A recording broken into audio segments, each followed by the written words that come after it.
Short 2 hours drive from Geneva, in the mountains where France, Italy and Switzerland come fairly close together, is the ski resort of Villars. And there, a few days ago, some of the world's leading racing drivers met for a most unusual weekend of winter sport. The cable car took 12 minutes to climb 6,000 feet past the chalets and pines, giving Grand Prix stars like Bruce McLaren their last few hours of leisure before the start of another non-stop season at maximum revs and separation from family and friends from now till next November. A skibob race helped the drivers keep their hand in. This is Dickie Atwood on a practice lap downhill.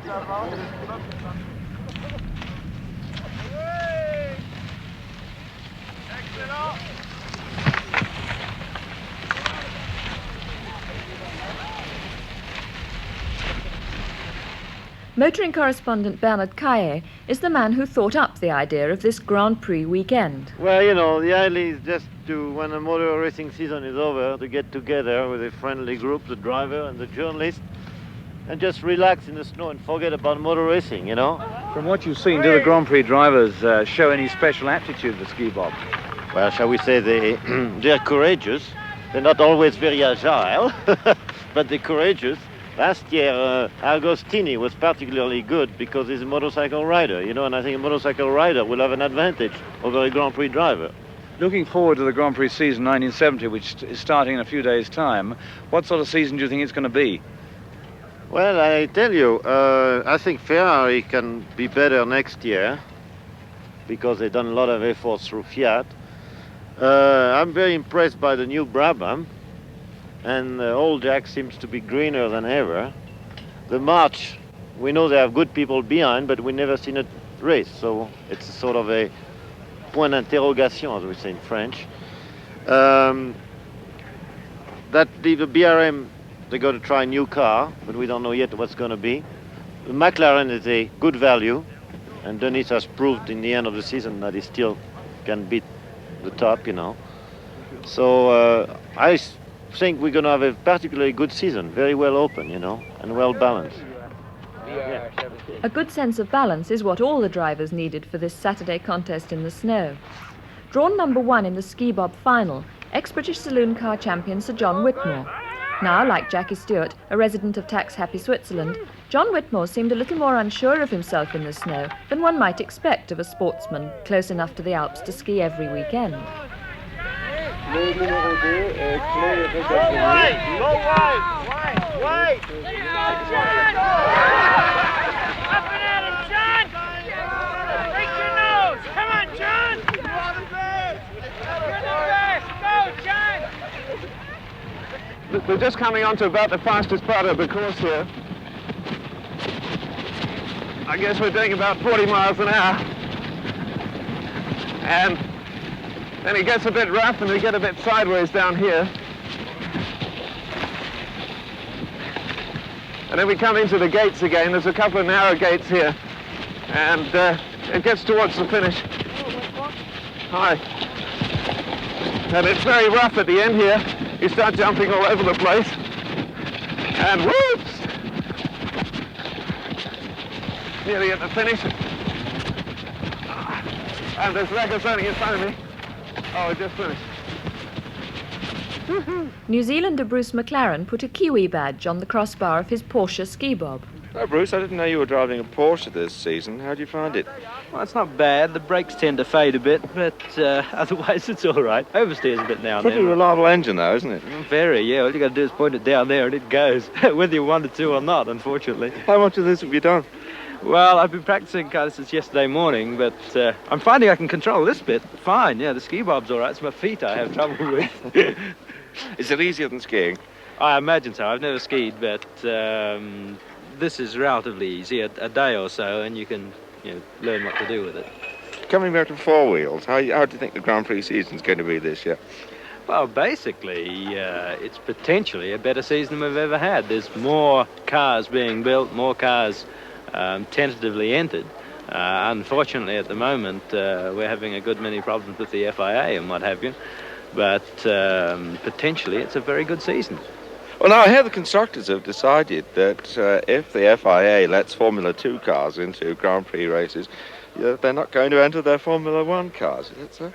Well, as I see it, if the FIA lets Formula 2 cars in, we've all spent a good many thousands of pounds, hundreds of thousands of pounds, for nothing, which is very stupid indeed. We've all been working on our new models over the winter and so on, and by the time you've got a Grand Prix team set up, you've gone to a considerable amount of work. And to run what is a kind of over-the-counter that you can buy Formula 2 car with a cheap little engine in the same race, and perhaps have an organizer turn you down because he can fill his field up with Formula 2 cars, is a tragedy as far as we're concerned with the amount of money. Do you think that could happen, that they turn down a Formula 1 entry to fill it up with Formula 2 cars? Well, there's so many Formula 1 cars being built at the moment that there is no need for Formula 2 cars to be entered in Grand Prix. What do you think's behind this, then? I can't imagine why the suggestion should come up. It doesn't make sense to me at the moment. Could it be a way of getting more nationalities onto the starting grid? Well, that's possible, although I don't know whether that's quite the point that's necessary. Really, you want to see the best possible cars and the fastest cars. Formula 2 isn't a particularly spectacular form of racing to watch unless all the top drivers are in it. Now, half the drivers, or three-quarters of the drivers, will be in Formula 1. And If you've got a good driver in a Formula 2 machine, could he give you a run for your money on a really tight circuit like Monaco? I don't think at Monaco, no. Maybe Nürburgring, but in the end, the Formula 1 cars would beat the Formula 2. No, the worst thing is that if there are Formula 2 cars in the field, naturally the better drivers will be in Formula 1. The Formula 2 cars will be relatively slow. This will make it dangerous in terms of the speed differential. Are they proposing to pay the same starting money for Formula 2 as for Formula 1? Now, that I wouldn't know. We haven't had any discussions with the organising bodies for some time, and we've been waiting to do this, and unfortunately they've been putting us off, so I'm not quite sure what the situation is. Could this lead to a real showdown with the Formula 1 people just saying, no, we're not going to run? That wouldn't surprise me.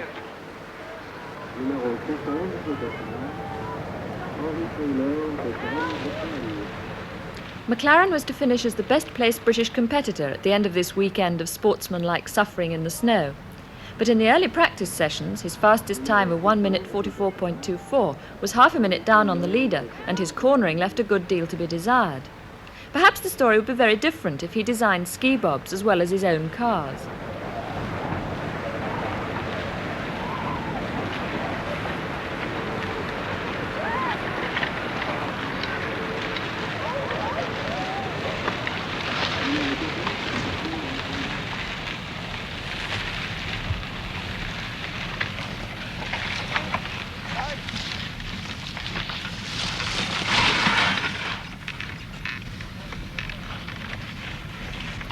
Jackie Oliver, back with BRM for 1970, was 21 seconds faster than McLaren, despite steering trouble on the hairpins.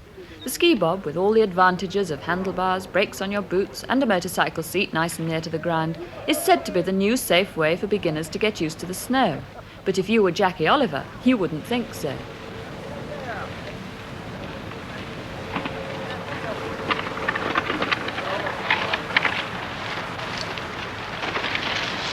Good tack.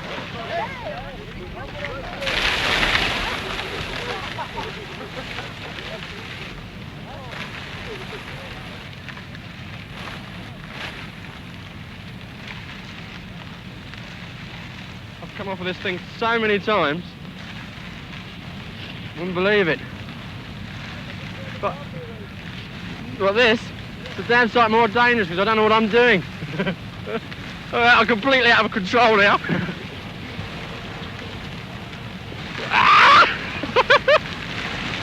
Right, I can change up at the top now. Well, I've beaten the cameraman anyway. The idea of the competition is to go through these bit of opposite lock. Oh, this looks more like it. Oh, no! Change down to the third. Lose control.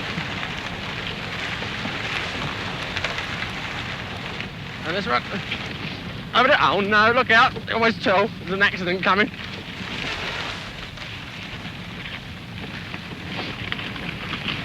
Oh, no! Well, I've made it in one bit.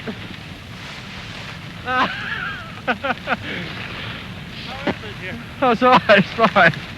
I think I nearly had about 6 accidents. I'm covered in snow, all down the middle of my trousers. Oh, dear. Very good. Bon, on descendra un qui reste de côté. Emballé. Allez.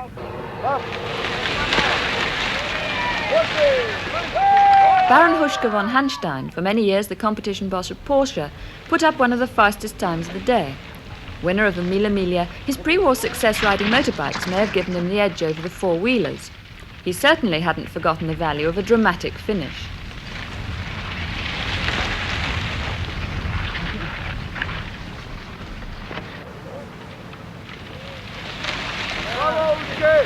Well done, how was it?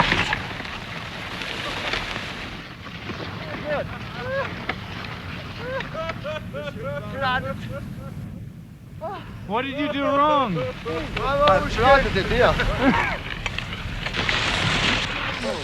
He wasn't the only one to slide it or lose it.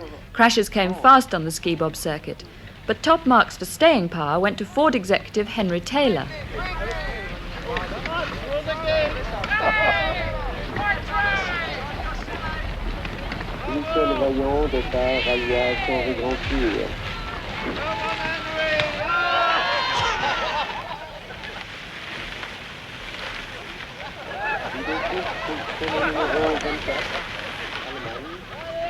What did Henry Taylor think was the winning technique? The thing is, you've got to get some speed off the bob to turn it round the corner. And I think you've got to... Hey, you see what I mean?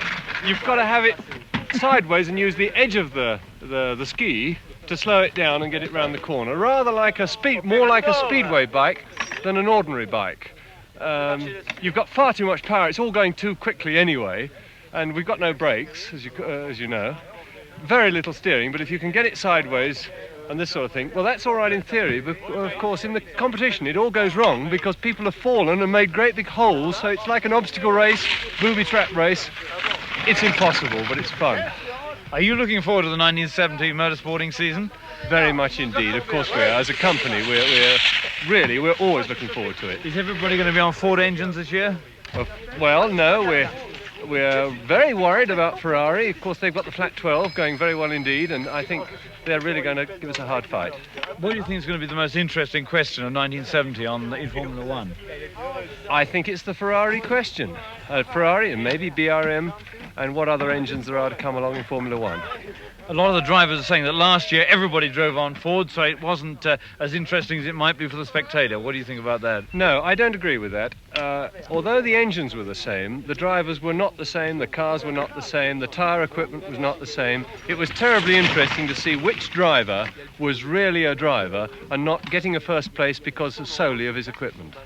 So for 1970, what's your prediction? I think Jackie Ickx is going to be the man to watch, but I think Jackie Stewart is going to win. When the sun went down at the end of the day, it was a home win for the Swiss driver Clay Regazzoni. One driver who couldn't be there was Britain's Graham Hill, still recovering in London from the leg injuries he suffered in the American Grand Prix at Watkins Glen. But he sent his wife Bette, and on the way up to the ski slopes in a cable car, we asked her what she thought was the nicest thing about life in the feverish world of Formula One. Well, meeting up with friends at most unexpected places like we are here at Villars at the moment, you know. No cars in view, and everyone's sort of going splat with their skis and their motor ski bobs or whatever they're called. Just having a great deal of fun, relaxed, lovely, super. Does the wife of a Grand Prix driver really get much time with her husband nowadays in the season? Not too much, no, I don't think so. I think it's, you know, it's every weekend, especially if they do Formula 2 and sports cars as well. They don't really spend very much time with them at all from, what, March until November. So then you've got a little bit of Christmas, and sometimes they even do the Tasman series. So that means that you've got January and February when they're in Australia and New Zealand, you see nothing of them at all. And it's a long way away, isn't it? And then you have, well, March now, you have South Africa. So, you know, virtually it's a non-stop job. How far is it true to say that the Grand Prix season has become so crowded and so busy with a lot of separation for you that it's very difficult for a driver to be a good husband nowadays and be with the family? Oh, I think that's ridiculous. I think they're good husbands because they're good men. I don't think separations have really that effect. If he's a good man, then he's going to be a good husband regardless of the separations. I think Graham's a fabulous one. He's been quite incredible. You know, just lately through his accident, he's been even much, much nicer than he was before it, which is a terrible thing to say, but I suppose because he's realised again to sort of the values, you know, although he always knew the values of life, but now he sort of appreciates me, I think, probably a little more, whereas before he expected me to be a little bit of a robot. Do this, do that, and I did it. And I think now that, I think this happens to everyone if they have a rather nasty shock, that they really do start to appreciate life.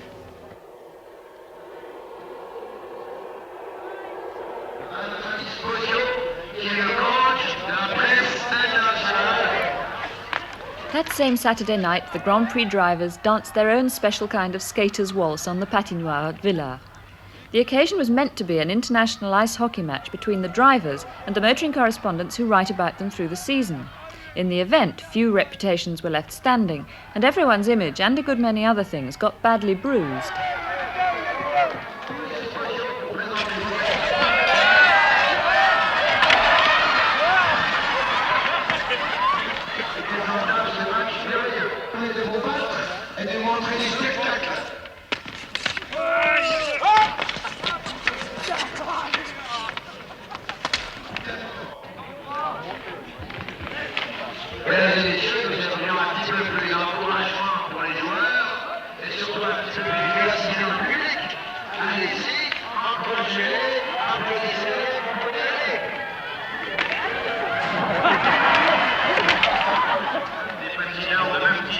Here they come, look out!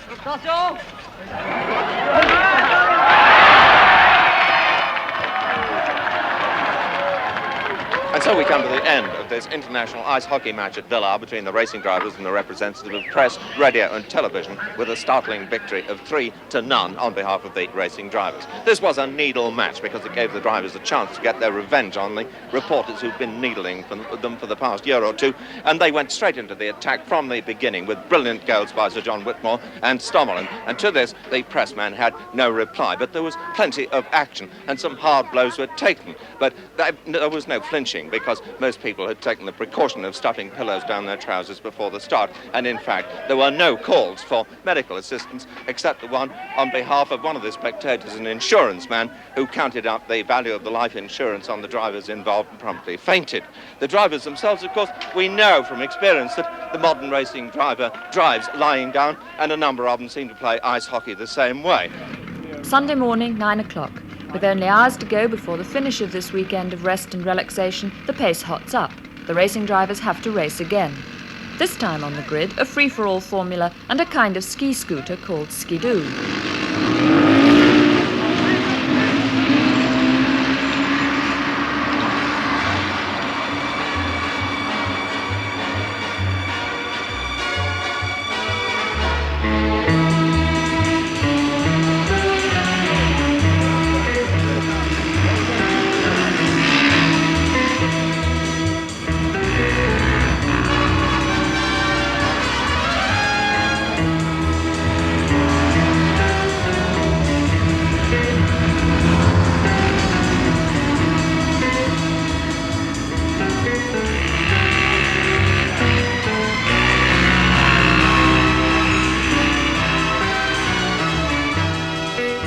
Bruce and Pat McLaren watch Henry Taylor try some fancy stuff over his snowdrift.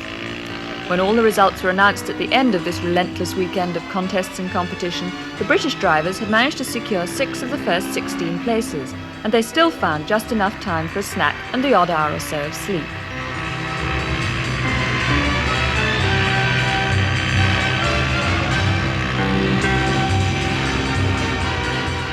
Rolf Stommelen and Jochen Neerpasch take the checkered flag.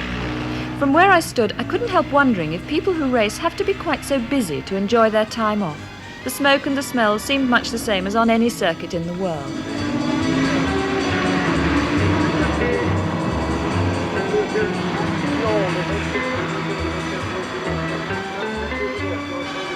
This is the machine they're racing here today, the Snow Gear, made by Cahier, the Italian coach builder, which now, under the control of the racing driver de Tommaso and with injections of American dollars, is covering a variety of industrial activities, and which I hear recently has taken over Vignali, since Vignali himself was unhappily killed in a road accident. The Snow Gear, like so many other machines of this type, is powered by a two-stroke air-cooled engine in the front, driving through an automatic transmission consisting of belts and pulleys, as on the DAF car, down to a Caterpillar track underneath made of rubber and nylon. Now this one with a 295cc engine does about 40 miles an hour flat out, and I'm told at the works in Italy costs about £330. This of course is very much more than the prices they achieve for similar machines in the United States with mass production, but then they've been in the business a long time. We in Europe are only just beginning, and already we're having to face competition from the Japanese, who've got a couple of machines here today. And in the States, of course, this is a very advanced and highly industrialized business, and I'm told that in Canada, to amuse themselves during the long winters, they race skidoos with hot 750cc engines and twin Caterpillar tracks, and they achieve about 90 miles an hour. And that on bumpy snow with very direct handlebar steering must feel very fast indeed. Sunday lunch was a sunny outdoor affair at a log cabin on the side of a snow-covered hill. Hot soup and barbecued ham were on the menu, and the first drinks of the day soon had the social atmosphere warming up. Next year, I sabotage your skibob.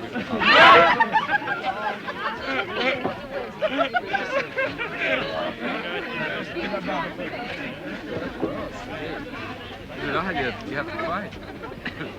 Before the abundance of food and wine drove motor racing totally into the background, we asked Ami Guichard, one of Europe's shrewdest motoring editors, what he thought of the forthcoming Grand Prix season. I think it's going to be a very open one, because we're now, for the first time, English cars, French cars, Italian cars are able to win the championship. It's the first time since a very long time that it will be so open, really. Because in the past we've appeared where Germans were the best, or only English cars, we have Italian cars only, now the coming French cars, but I'm not French, as you know. And this time it's going to be really open for the first time since, I imagine, 20 years at least. This weekend at Villars was nothing if not international. Someone told a Frenchman a bad joke about Matra, or an Italian what he thought of Ferrari, and that was it. The snowballs started flying, the coffee got cold, the Swiss waiters said they were neutral, and the innocent had to suffer with the rest.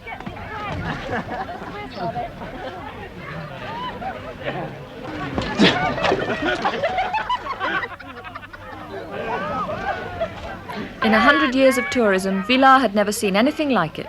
But maybe it was no bad way to let off steam at the end of a weekend, which looked like hard work for the drivers who were the guests, and a mighty big spree for the publicity boys pulling the strings. And so we've not managed to find serious answers to all the serious questions that we hope to put to the racing drivers gathered here for their weekend at Villars. It is because anywhere where racing drivers gather to relax is likely to produce scenes like this. So we ourselves, like you, still await answers to the serious questions, but we hope we've showed you a little of the fun that can go on when racing drivers are off duty. Good night.